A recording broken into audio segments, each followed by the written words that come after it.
மொறு மொறுன்னு எவ்வளோ சூப்பராக வந்துருக்குது பாருங்கள். இந்த பகோடா கொஞ்சம் கூட ஃபெயிலியரே ஆகாது, சூப்பராக வரும், நல்ல கிறிஸ்பாக இருக்குது.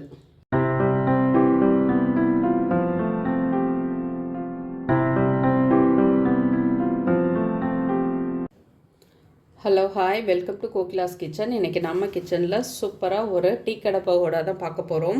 இது வந்து நான் வீடியோ பார்த்து செஞ்சு கற்றுக்கிட்ட ரெசிபி, ரொம்பவே சூப்பராக வந்துச்சு. அந்த ரெசிபி தான் இன்றைக்கி நான் உங்கள் கூட ஷேர் பண்ண போகிறேன். வாங்க எப்படி செய்கிறதுன்னு பார்க்கலாம். இப்போ நான் வந்து ஒரு கைப்பிடி அளவு சின்ன வெங்காயம் வந்து உரிச்சு எடுத்து வச்சுருக்கேன். இதை வந்துட்டு நல்லா இடிக்கிற கல்லில் போட்டு இதை மாதிரி இதில் இடிச்சிட்டு அதுக்கப்புறம் நம்ம வந்து இதில் சேர்த்துக்கலாம். இப்போ இடித்த வெங்காயத்தை இதில் சேர்த்துக்கலாம். அடுத்து சின்ன துண்டு இஞ்சி, இதையும் இடித்து சேர்த்துக்கலாம். அடுத்து காரத்துக்கு தகுந்த அளவு பச்சை மிளகாய், கொஞ்சமாக கருவேப்பிலை, அடுத்து ஒரு கட்டி அளவு பூண்டு வந்து தட்டி சேர்த்துருக்கேன், ஒரு ஸ்பூன் அளவு சோம்பு, அடுத்து பெருங்காயத்தூள், இதுக்கு தேவையான அளவு உப்பு. இப்போ கொஞ்சமாக ரீஃபைண்ட் ஆயில் சேர்த்துக்கலாம்.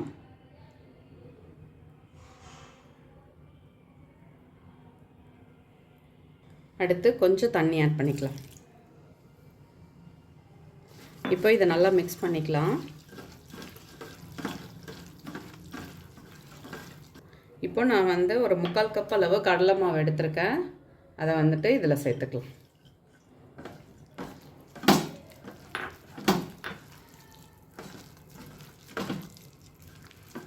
இன்னும் கொஞ்சம் மாவு சேர்த்துக்கலாம், கொஞ்சம் தண்ணியாக இருக்குது.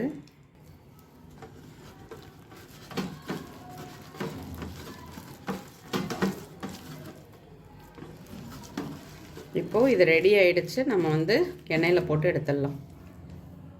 இப்போ அடுப்பில் வானல் வச்சுட்டு எண்ணெய் சேர்த்தாச்சு. எண்ணெய் சூடாகிடுச்சு. நம்ம வந்துட்டு லைட்டாக கிள்ளி கிள்ளி போட்டுக்கலாம்.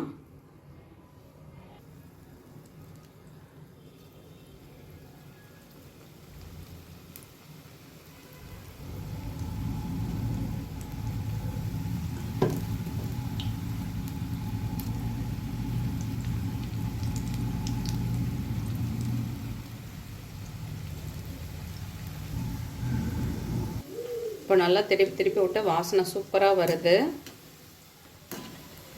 ரொம்ப ஹையில் வச்சோம்னா கருத்துடும், அதனால் வந்துட்டு ரொம்ப செவந்த மாதிரி போய்டும் இல்லையா. அதனால் நான் வந்து ஃபஸ்ட்டு போடுறப்ப ஹையில் வச்சுட்டு அதுக்கப்புறம் சிம்லேயே தான் வச்சு வேக வச்சேன். நல்லா மொறு மொறுன்னு வந்துடுச்சு. நான் ஒரு 2 மினிட்ஸில் இதை நான் எடுத்துருவேன். சூப்பராக வெந்துடுச்சு. இப்போ எடுத்துடலாம் நம்ம.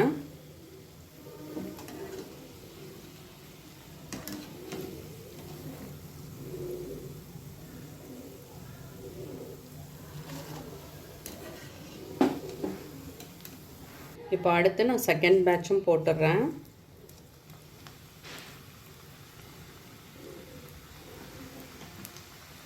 இதுவும் இப்போ நல்லா வெந்தடிச்சு எடுத்துடலாம். லாஸ்ட்டாக கொஞ்சமாக கருவேப்பிலையை வந்து பொரிச்சு இது மேலே சேர்த்துக்கலாம். சுட சுட சூப்பராக நம்மளோட டீ கடை பகோடா ரெடி ஆகிடுச்சு. நீங்களும் வீட்டில் ட்ரை பண்ணி பாருங்கள், கண்டிப்பாக உங்களுக்கு பிடிக்கும். வீடியோ பிடிச்சா லைக் பண்ணுங்கள். என்னோடய வீடியோ உங்களுக்கு யூஸ்ஃபுல்லாக இருந்தால் சப்ஸ்கிரைப் பண்ணிக்கோங்க. மறக்காமல் செஞ்சு பார்த்துட்டு உங்கள் கமெண்ட் சொல்லுங்கள். தண்ணி ஊற்றும் பொழுது மட்டும் கொஞ்சம் திட்டமாக பார்த்து ஊற்றிக்கோங்க. கொஞ்சம் தண்ணி அதிகமாகிட்டுனா மாவு போட்டு அட்ஜஸ்ட் பண்ணிக்கலாம், ஒன்றும் பிரச்சனை கிடையாது. ஆனால் வந்து நிறைய தண்ணி போயிடுச்சுன்னா அப்புறம் சரியாக வராத போயிடும். இது வந்து நல்லா கிறிஸ்பாக சூப்பராக வந்திருக்குது. அதனால் வந்துட்டு முறுமுறுன்னு சூப்பராக இருக்கும். ஸோ ஃபஸ்ட் டைம் செய்கிறோமே, நமக்கு வந்துட்டு சாஃப்டாக வந்துடுச்சு அப்படி எதுவும் கவலைப்படாதீங்க. தண்ணி மட்டும் திட்டமாக ஊற்றி செஞ்சிங்கன்னா சூப்பராக வரும். ட்ரை பண்ணிவிட்டு கட்டாயமாக சொல்லுங்கள். தேங்க்யூ.